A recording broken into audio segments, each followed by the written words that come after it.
Assalamualaikum, வணக்கம், ஐபோவான், welcome to CGC talk show. This is me Rosa Nishan. நேற்று நம்ம ஒரு காணொலி போட்டிருந்தோம். 2-3 நாட்களுக்கு முன்பாக கதிர்காம யாத்திரையின் போது பக்தர்களுடன் 450 கிலோமீட்டருக்கு மேல பக்தர்களோடே நடந்து சென்ற சுப்பிரமணியம் அப்படிங்கிற ஒரு நாய்க்குட்டி கல்முனை பகுதியை அடையும் பொழுது அங்க ரோடு ஓரத்துல ஒரு பழக்கடைக்கு அருகில் சும்மா நின்றுட்டு இருக்கும் பொழுது அங்க ஒரு வாலிபர் அதனை எட்டி உதைச்ச சம்பவத்துக்கு அப்புறமா என்னென்ன பிரச்சனை வந்துச்சு, இதுக்கப்புறம் இதோட நம்ம இது முடிச்சுக்கலாம், இரண்டு சமூகம் சண்டை போட்டுக்க கூடாது அப்படிங்கிற மாதிரியான வீடியோக்களை போட்டு நம்ம ஜஸ்ட் இதுக்கப்புறம் வேணாம், ஏன்னா எட்டி உதைத்த நபர் ஒரு இஸ்லாமிய வாலிபர், அதுக்கப்புறம் அந்த பையனை மன்னிப்பு கேட்ட ஒரு வீடியோ போட்டு அவனை போலீஸ் அரெஸ்ட் பண்ணி அப்புறம் 50,000 ரூபாய் சரீர பிணையில அந்த பையன் வெளியே வந்த கதையை பத்தி நம்ம நேத்து பேசியிருந்தோம். இந்த பிரச்சனை இப்போ ஒரு வேற ரூபத்துல போயிட்டு இருக்கு. எப்படின்னா, இந்த நாய் குட்டி தொடர்பான இந்த பிரச்சனையினால இப்போ இந்து மத சகோதரர்களும் இஸ்லாமிய மத சகோதரர்களும் ஃபேஸ்புக்ல வேற சோஷியல் மீடியாக்கள்ல டிக்டாக்ல ஒரு மதச்சண்டை மைதானமாக ஆகியிருந்துச்சு இந்த 2 நாட்களாக. இதுல கமெண்ட்ஸ்கள் அள்ளி வீசப்பட்டு கொண்டிருந்தது. நாக்குக்கு நரம்பில்லாத வகையில 2 தரப்பினர்ல இருந்தும் சில விஷயங்கள் போயிட்டு இருந்தது. இந்த வகையில தான் இன்னைக்கு ஒரு விஷயம் போயிட்டு இருக்கு. டாக் ஆஃப் தி டவுனாக இருக்கு. என்னன்னா, கல்முனையை சேர்ந்த ஒரு வாலிபன் அப்படின்னு சொல்றாங்க. சவுதி அரேபியாவில் ஒரு கம்பெனியில் ஒர்க் பண்ணிட்டு இருக்காராமா, அனோஜன் அப்படிங்கிறவர். அவர் என்ன பண்ணியிருக்காருன்னா, இந்த நாய்க்குட்டி விவகாரம் தொடர்பாக ஏதோ ஒரு இடத்துல இஸ்லாமியர்களினுடைய இறுதி நபி, முஸ்லிம்களினுடைய இறுதி நபி, முஸ்லிம் உம்மத்தினுடைய இறுதி நபி, நாங்கள் அதாவது தாய் தந்தை குடும்பத்தினர் எதையும் தாண்டி ஒரு மிகப்பெரிய ஒரு கண்ணியம் வைத்திருக்கக்கூடிய முஹம்மது நபி ஸல்லல்லாஹு அலைஹி வஸல்லம் அவர்கள் இறுதி தூதர், அவர்களை பற்றின ஒரு வார்த்தையை அவர் எழுதியிருந்தார். நிஜமாவே என்ன பொறுத்த வரைக்கும் கேட்டாலே அது ரொம்ப ரொம்ப ஆபத்தான ஒரு வார்த்தை. ரொம்ப மனம் நொந்து போனேன் அதை பார்த்தோன்னே. என்னடா இப்படியுமா அபகாசம் செய்வீங்க, இப்படியுமா எழுதுவீங்க அப்படின்னு சொல்லிட்டு இது ஸ்க்ரீன்ஷாட் எடுக்கப்பட்டு, நான் என்னன்னு சொல்லலை, நிறைய பேர் பார்த்துருப்பீங்க. ரொம்ப கஷ்டமாக இருந்தது. உண்மையை சொல்லணும்னா, பொய்க்கு யூடியூப்லலாம் பேசிட்டு பொய்க்கெல்லாம் பேச முடியாது, மனசில் ஒன்று வச்சுட்டு இதுலலாம் பேச முடியாதுல்ல.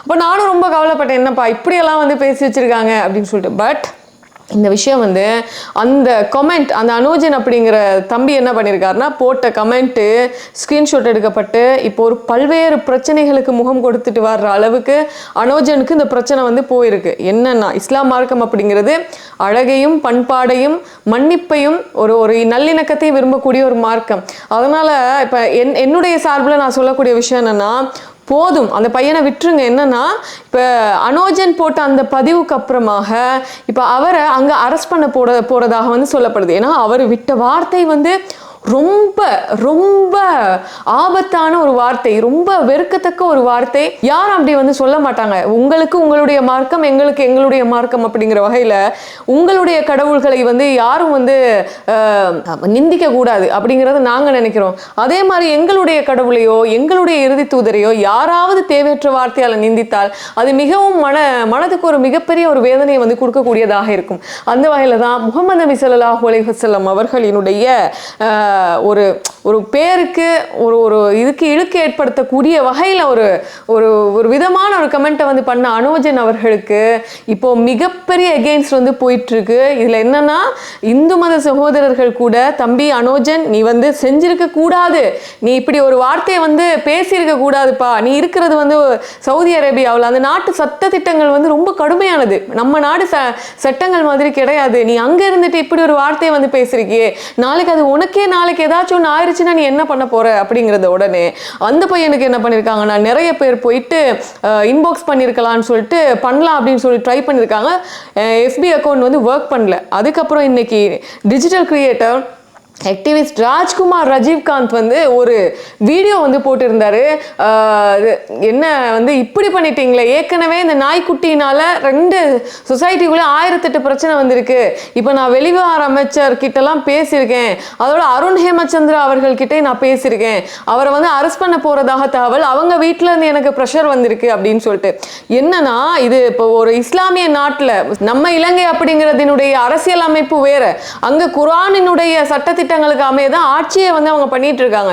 ஸோ அவ்வளவு சட்டம் வந்து கடுமையாக இருக்கிற பட்சத்தில் அங்கே இருந்துட்டு இப்படி ஒரு வார்த்தை ஒன்று போட்டிருக்கிறது வந்து ரொம்ப கொடுமையான ஒரு ஒரு ரொம்ப ஆபத்தான ஒரு விஷயம் அப்படிங்கிறதுனால நாளைக்கு அவருடைய உயிருக்கே அது ஆபத்தை வந்து விளைவிக்க கூடும். அங்கே ரிசானா நஃபீக்கு என்ன நடந்தது, எவ்வளவோ ட்ரை பண்ணி கடைசியில் அவங்களுடைய தண்டனையிலிருந்து அவங்கள காப்பாற்ற முடியாமல் போயிடுச்சுல. அப்போ அந்த மாதிரி கடைசியில் அந்த அனோஜன் என்ன பண்ணாருன்னா மன்னிப்பு ஒரு வீடியோ போட்டிருந்தாரு. ஃபர்ஸ்ட் நான் அனோஜன் அவர்கள் போட்ட வீடியோவை நான் உங்களுக்கு போடுறேன். அவரே சொல்லியிருந்தாரு, நான் தெரியாம பண்ணிட்டேன், தெரியாம நான் இதை எழுதிட்டேன், தயவு செஞ்சு மன்னிச்சிருங்க அப்படின்னு சொல்லிட்டு அவர் ஒரு வீடியோ போட்டிருந்தாரு. அதை ஃபர்ஸ்ட்டுக்கு பார்த்துட்டு வாங்களேன். அனைவருக்கும் வணக்கம். முதற்கண்ணாக அனைத்து இஸ்லாமிய நெஞ்சங்களுக்கும் நான் ஒரு வேண்டுகோளினை வைக்கிறேன். சமூக வலைத்தளங்களில் சுப்பிரமணி என்ற 4 கால் ஜீவனுடைய பாத யாத்திரையின் விளைவாக பல வகையான போஸ்ட்கள் உலாவிக் கொண்டிருந்தன. அதில் ஒரு போஸ்டின் கீழ் சுப்பிரமணி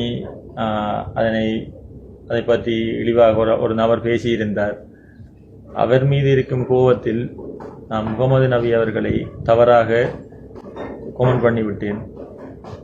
அது உண்மையிலே எனக்கு வருத்தமாக இருக்கிறது. அந்த கொமெண்டினை நான் ரியலைஸ் பண்ணி ஒரு 10 நிமிடத்திற்குள் அழித்து விட்டேன். இருப்பினும் அந்த ஸ்கிரீன்ஷாட் தற்பொழுது சமூக வலைத்தளங்களில் பரவி கொண்டிருக்கிறது. நான் அந்த நேரத்தில் சுயநினைவுடன் அந்த வேலையினை நான் செய்யவில்லை. திடீரென்று வந்த ஒரு கோபத்தின் வெளிப்பாடாகத்தான் அந்த வேலையினை செய்தேன். அதை நானும் புரிந்து கொண்டு விட்டேன். நான் செய்தது மிகப்பெரிய பாவம். அத்துடன் இஸ்லாமிய நெஞ்சங்கள் இதனால் மிகவும் காயமடைந்திருக்கும், மிகவும் கவலைப்பட்டிருக்கும். உங்களை வருத்தத்துக்குள் உள்ளாக்கியமைக்கு என்னுடைய சிரம் தாழ்ந்து நான் மன்னிப்பை கேட்டுக்கொள்கிறேன். என்னை தயவு செய்து மன்னியுங்கள்.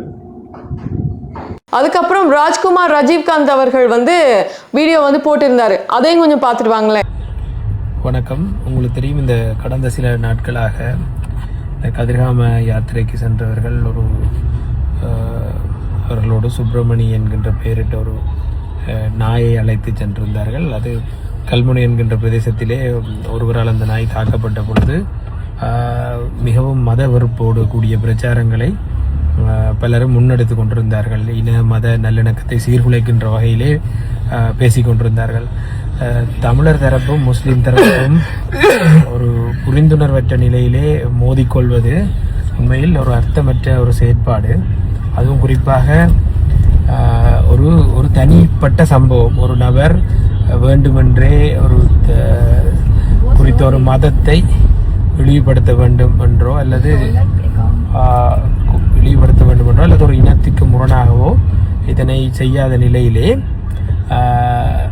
இதனை நாங்கள் ஒரு இனத்துக்கு எதிராக கட்டமைத்து அவர்களோடு சண்டை பிடித்து இன்று இது எங்கு வந்து நிற்கின்றது என்றால் இந்த வீணா போன சண்டையில் அனோஜன் என்கின்ற நபர் சவுதி அரேபியாவில் நல்ல ஒரு பணியில் இருக்கக்கூடிய, நல்ல சம்பளத்தில் வேலை செய்து கொண்டிருக்கக்கூடிய ஒரு நபர் தற்பொழுது அங்கு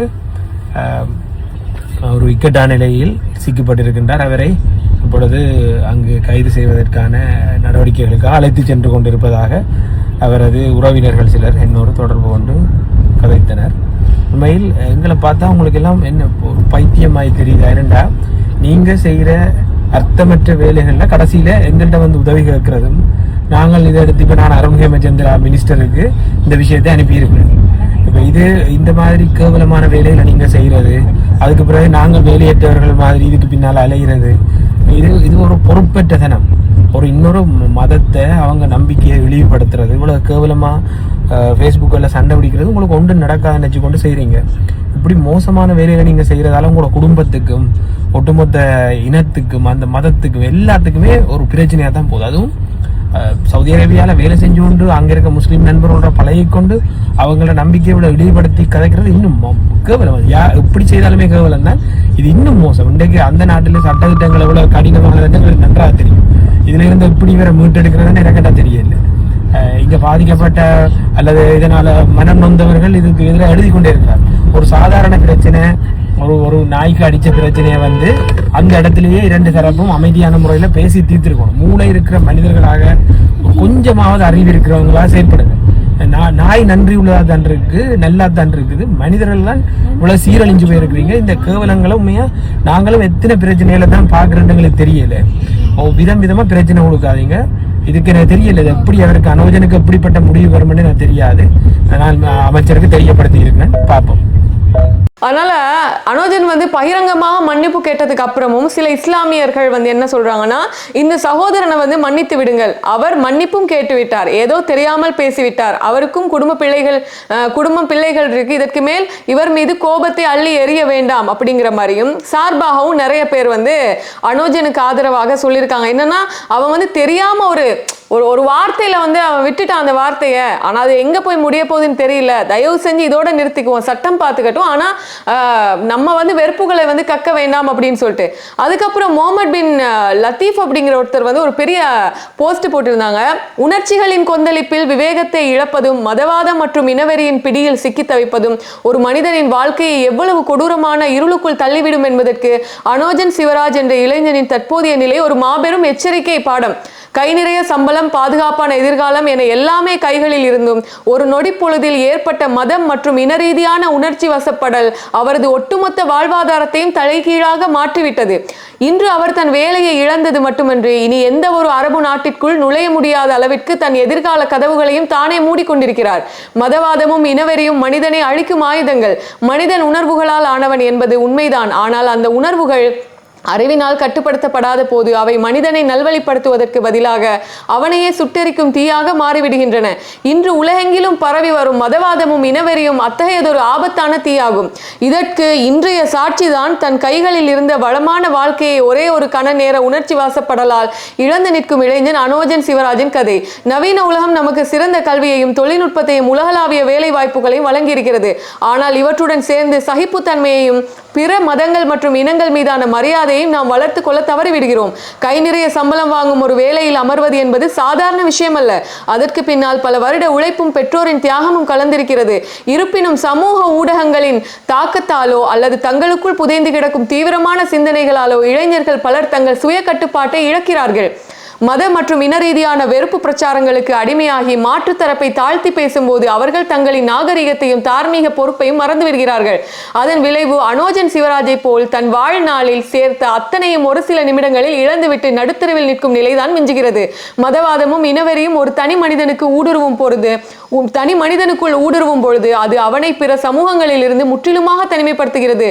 இன்று அனோஜன் எந்த ஒரு அரேபிய நாடுகளுக்கும் நுழைய முடியாதவாறு தடை விதிக்கப்படலாம். இது வெறுமனே ஒரு வேலைவாய்ப்பு பறிபோன பிரச்சனை மட்டுமல்ல, அது ஒரு மனிதனின் உலகளாவிய சுதந்திரம் பறிக்கப்பட்டதன் அடையாளம். நாம் வாழும் நாடு, நம்மை சுற்றியுள்ள மனிதர்கள், அவர்களின் கலாச்சாரம் ஆகியவற்றுக்கு மதிப்பளிக்க தவறும் எவரும் அந்த மண்ணில் வாழும் தகுதியை இழக்கிறார்கள். அரபு நாடுகள் போன்ற பன்னாட்டு பணியாளர்கள் வாழும் சூழலில் சமூக நல்லிணக்கத்தை குலைக்கும் எந்த ஒரு செயலும் சகித்துக் கொள்ளப்படுவதில்லை. இனவெறியையும் மதவாதத்தையும் கையில் எடுப்பவர்கள் தாங்கள் வேலை செய்யும் நாட்டின் சட்டங்களையும் விழுமியங்களையும் அவமதிப்பதாகவே கருதப்படுவார்கள். அதன் இறுதி பரிசு வேலை இழப்பு, நாடு கடத்தல் மற்றும் வாழ்நாள் தடை அப்படிங்கிற மாதிரி ஒரு மிகப்பெரிய ஆர்டிக்கலை வந்து எழுதியிருக்காங்க. இதில் என்னன்னா மிக முக்கியமாக சொல்லியாகணும், அவர் வந்து பகிரங்கமாக மன்னிப்பு கேட்டதன் பிறகும் இஸ்லாமிய சகோதரர்கள் சொல்லியிருக்காங்க, தயவு செஞ்சு வேண்டாம், பையன் வந்து மன்னிப்பு கேட்டான். இதே மாதிரி தான் நாயை வந்து எட்டி உடஞ்ச அந்த பையனும் வந்து மன்னிப்பு வந்து கேட்டாரு. இன்னைக்கு இன்னொரு விஷயமும் நடந்திருக்கு, அதுலேயே மன்னிப்பு கேட்ட ஒரு வீடியோ போட்டிருக்காங்க. அந்த சப்ஜெக்ட் வந்து வேற. இப்போ இன்னைக்கு சோஷியல் மீடியா அப்படிங்கிறது வந்து நம்ம இன்ஸ்டாகிராம் பக்கத்துலையோ ஃபேஸ்புக் பக்கத்துலையோ நினைச்ச மாதிரி ஒருத்தர் போய் கமெண்ட் அடிச்சுட்டு விட்டுடலான்னு மட்டும் நினைக்காதீங்க. ஏன்னா முன்ன மாதிரியெல்லாம் கிடையாது. ஈஸியாக நம்ம வார்த்தையில் டைப் பண்ணிட்டு போயிடும். இன்னொருத்தரை வந்து கேலி கூத்தாடுற மாதிரி, வெறுப்பு ஊட்டுற மாதிரி நம்ம வந்து டைப் பண்ணிட்டு போயிடுவோம். ஆனால் இது ரொம்ப டேஞ்சரான ஒரு நிலைக்கு நம்மளை வந்து கொண்டு போகும் அப்படிங்கிறது தான். ஸோ இதோட நம்ம இதை விட்டுருவோம். நான் என்ன சொல்ல வரேன்னா, நம்ம யூடியூப் பார்க்குறவங்க கூட திரும்ப அதை ஷேர் பண்ணிட்டு தேவையற்ற வார்த்தைகளை போட்டு அவங்க வந்து முகமது நபி ஸல்லல்லாஹு அலைஹி வஸல்லம் அவர்களை வந்து கண்ணியம் இல்லாத வார்த்தையால் அவர் எழுதிட்டார்ன்றதுக்காக எங்களுடைய சகோதர மதமான இந்து மத கடவுள்களை வந்து இழிவாக பேசுறது. நான் ஒரு சில போஸ்டும் பார்த்தேன். இந்து கடவுள்கள் பற்றியும் வந்து தேவையற்ற வன்மங்கள் வேணாம்.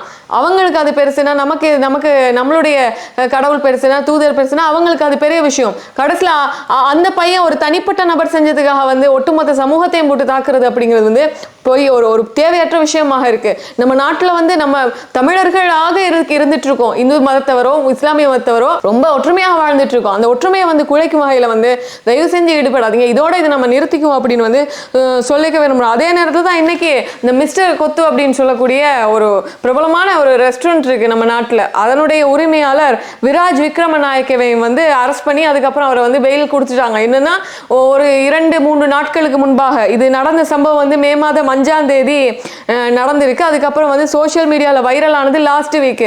ஏன்னா அந்த கடையில் வேலை செய்யக்கூடிய ஊழியர் ஒருத்தரை வந்து தேவையற்ற வார்த்தைகளால் திட்டினது, அதுக்கப்புறம் தாக்கினது தொடர்பான அவருடைய ரெஸ்டாரண்ட்ல இருக்கக்கூடிய சிசிடிவி காணொலியிலே வந்து பதிவாகி இருந்தது. இது வெளியே லீக் ஆயிடுச்சு.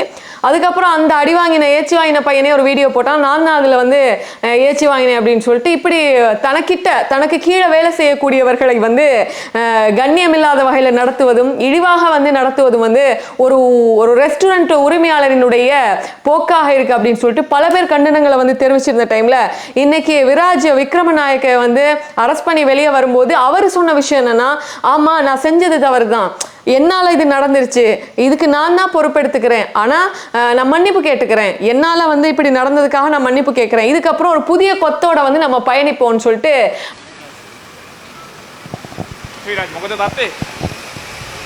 මං හිතන්නේ මේ කරන්න තියෙන යුතුකම කරා ඉතින් වැරද්දක් වුණා. ලංකාවටම වැරද්දක් වුණා. ඒ ගැන ඇත්තටම සමාව ඉල්ලනවා. සේවකයන්ට මගේ අතින් වෙච්ච දේ පිළිබඳව අවුලක් තියෙනවා. ඉතින් ඉස්සරහට ඒ වැරදි හදාගෙන අලුත් ගමනක් යන්න බලන් ඉන්නවා. මේක මේ මොකක් හරි ඔබතුමාට වෙන අනිවාර්යයක් එක්ක ආපු එකක් කියලා. අනේ නෑ මේක ඇත්තටම මගේ වැරද්දක් හින්දා වෙච්ච දෙයක්. ඒක කියන්න ඕනේ මම වැරද්ද පිළිගන්න ඕනේ. ඒ පිළිබඳව මම අනිවාර්යයෙන්ම පිළිගන්නවා. බලමු ඉස්සරහට වෙනස් විදියට අලුත් කොත්තුවක් අරන් ඉන්නම් ආපහු. அவர் சொன்ன விஷயம் இது ஒரு நல்ல விஷயம். ஒரு தவறு பண்ணிட்டீங்க, மனிதர்களாகிய நீங்க தவறு பண்ணிட்டீங்க அப்படின்னா ஒரு மனமு வந்து மன்னிப்பு கேட்பது அப்படிங்கிறது வந்து நல்ல விஷயம் தானே. ஸோ விராஜ் விக்ரமநாயக்க மன்னிப்பு கேட்டது வந்து இன்னைக்கு அதிகமாக பேசு பொருளாக இருந்தது. அதை நான் வந்து இன்னைக்கு உங்களுக்கு காமிக்கிறேன். அதே நேரத்தில் கிழக்கு மாகாணத்தினுடைய முன்னாள் ஆளுநர் ராஜாங்க அமைச்சராக இருந்த சிவனேசத்துறை சந்திரகாந்தன் அப்படின்னு சொல்லக்கூடிய பிள்ளையான் அவர்களை வந்து இன்னைக்கு மட்டக்களப்பு நீதிமன்றத்தில் முன்னிலைப்படுத்தியிருந்தாங்க. முன்னிலைப்படுத்த வரும்பொழுது அவர் வந்திருந்தாரு. அதுக்கப்புறம் போகும்போது அவர்கிட்ட கேட்குறாங்க, இப்படி உங்க மேல குற்றச்சாட்டுகளை வந்து சுமத்தி இருக்காங்களே என்ன சொல்றீங்க அப்படின்னு கேட்டோன்னே, அனுரையோட வாய் மாதிரி எல்லாமே பொய் தான் அப்படின்ற மாதிரி பிள்ளையான் அவர்கள் சொன்னார். அதை நான் இப்போ உங்களுக்கு காமிக்கிறேன்.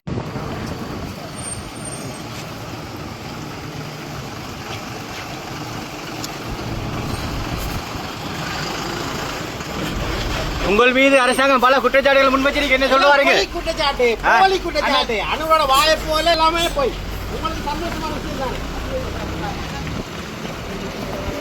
என்னத்துக்கு அவர் மேல வந்து திரும்ப இன்னைக்கு ஏதாச்சும் கேஸ் போடப்பட்டிருக்கா அப்படின்னு பார்த்தா, ஏற்கனவே அவரை வந்து அரெஸ்ட் பண்ணி பிடிஏவின் கீழே வந்து தடுத்து வச்சிட்டு இருக்காங்க. அதாவது உங்க எல்லாருக்கும் தெரியும், கிழக்கு பல்கலைக்கழகத்தினுடைய முன்னாள் உபவேந்தர் பேராசிரியர் ரவீந்திரநாத்தை வந்து கடத்தப்பட்டு கொலை செய்யப்பட்ட சம்பவத்தில் பிள்ளையான் வந்து தொடர்பட்டிருக்காரு. அதுக்கப்புறம் ஈஸ்டர் அட்டாக் தொடர்பாகவும் அவர் வந்து சம்மந்தப்பட்டிருக்காரு அப்படிங்கிற கேசஸ் போயிட்டு இருக்கிற டைம்ல கடந்த 15ஆம் தேதி சிஐடி என்ன பண்ணிருக்காங்கன்னா நீதிமன்றத்துக்கு ஒரு அறிக்கையை வந்து சமர்ப்பிக்கிறாங்க. அந்த அறிக்கையில் என்ன நடந்துச்சுன்னா, 18 வருஷத்துக்கு முன்னாடி 2008ஆம் ஆண்டு கிட்டத்தட்ட 3 டைம்ல, அதாவது 2008ஆம் ஆண்டு ஜனவரி 9ஆம் தேதி, மே மாசம் 22ஆம் தேதி, ஆகஸ்ட் 20ஆம் தேதி வந்து இந்த 3 இடங்கள்லையும் T56 ரக துப்பாக்கியால கிட்டத்தட்ட 5 பேர் கொல்லப்படுறாங்க. ஜனவரி 9ஆம் தேதி 2 பேர் வந்து கொல்லப்படுறாங்க. அதுக்கப்புறம் மே 22ஆம் தேதி 2 பேர் சுட்டுக் கொல்லப்படுறாங்க. 2008 ஆகஸ்ட் 20ஆம் தேதி ஒருத்தர் கொல்லப்படுறாரு. இந்த சம்பவத்தில் இவரும் ஒரு சந்தேக நபராக இருக்காரு அப்படிங்கிறதா. இதுல 3 சந்தேக நபர் இருக்காங்களாம். ஃபர்ஸ்ட் சந்தேக நபர் வந்து வெளிநாட்டுக்கு வந்து ஓடிட்டாங்க அப்படின்னு சொல்லப்படுது. 2வது சந்தேக நபரை வந்து சிஐடி வந்து அரெஸ்ட் பண்ணி விசாரிச்சிருக்காங்க. பல மாதங்கள் தடுத்து வச்சு விசாரிச்சதுனால இவர் தான் அப்படின்னு சொல்லி போட்டு கொடுத்திருக்காரு. இவர் தான் போட்டு கொடுத்த 3வது சந்தேக நபர் தான் பிள்ளையான் அப்படிங்கிறது தான். இந்த கேஸ் விஷயமாக இன்னைக்கு இந்த வழக்கை வந்து விசாரிச்சிருக்காங்க. ஏற்கனவே இந்த மரத்தால விழுந்தவன மாடு முற்ற மாதிரி தான் பிள்ளையான் அவர்களுடைய கேஸ். ஏற்கனவே அவர் மேல பெரிய 2 கேஸ் இருக்கு. அதுக்கப்புறம் இது ஒரு புதிய கேஸா வந்து திசை திருப்பப்பட்டிருக்கு. இதில் என்னன்னா, இன்னைக்கு விசாரிச்சிருக்காங்க. அதுக்கப்புறம் ஜூலை 13 வரை அவரை ரிமாண்ட் பண்ணுங்க. ஏற்கனவே அவர் வெளிக்கடை சிறைச்சாலையில் தான் இருக்காரு போல, திரும்ப ரிமாண்ட் பண்ணுங்கன்னு சொல்லியிருக்கு. அதனால வந்து பிள்ளையான் அவர்களுக்கு வந்து ஒரு கெட்ட காலம் அப்படின்னே சொல்லலாம். அதனால அவரும் இன்னைக்கு அவருடைய கேஸ் வந்து எடுக்கப்பட்டிருந்தது. ஸோ இந்த விஷயங்கள் 3ஐயும் தான் நான் வந்து இன்னைக்கு எடுத்துட்டு வந்திருந்தேன். நான் ஒன்று சொல்லிக்க விரும்புகிறேன். தவறு செய்யக்கூடியவன் மனிதன், மன்னிக்கக்கூடியவனும் மனிதன். தவறு செய்வதை வந்து மன்னிக்கக்கூடிய பெருந்தன்மையும் மனிதனுக்கு வந்து வேணும் அப்படிங்கிறது தான். ஆனால் அனோஜன் அவர்கள் எழுதிய அது வந்து ஏற்க முடியாத ஒரு விஷயம் தான். என்னை பொறுத்த வரைக்குமே அதை எக்ஸெப்ட் பண்ண முடியாது. ஆனால் அவரே மனம் வந்து மன்னிப்பு கேட்டார் ஓப்பனாக. அவருக்கும் குடும்பங்கள் பிள்ளைக்குட்டின்னு இருக்கும். அதனால் தேவையற்ற வன்மமான வார்த்தைகளை வந்து நம்ம தவிர்த்து கொள்வோம். யூடியூப் அப்படிங்கிறது, சோஷியல் மீடியா அப்படிங்கிறது சண்டையை மூட்டி விட்டு பார்க்குற இடம் கிடையாது. முடிஞ்ச வரைக்கும் எங்களுடைய சகோதரர்கள், இந்து மத சகோதரர்கள் இருப்பீங்க, இஸ்லாமிய மத சகோதரர்களும் இருப்பீங்க, ஒற்றுமையாக வாழணும் அப்படிங்கிறது தான் நான் வந்து சொல்லிக்க விரும்புகிறேன். நன்றி. Good night.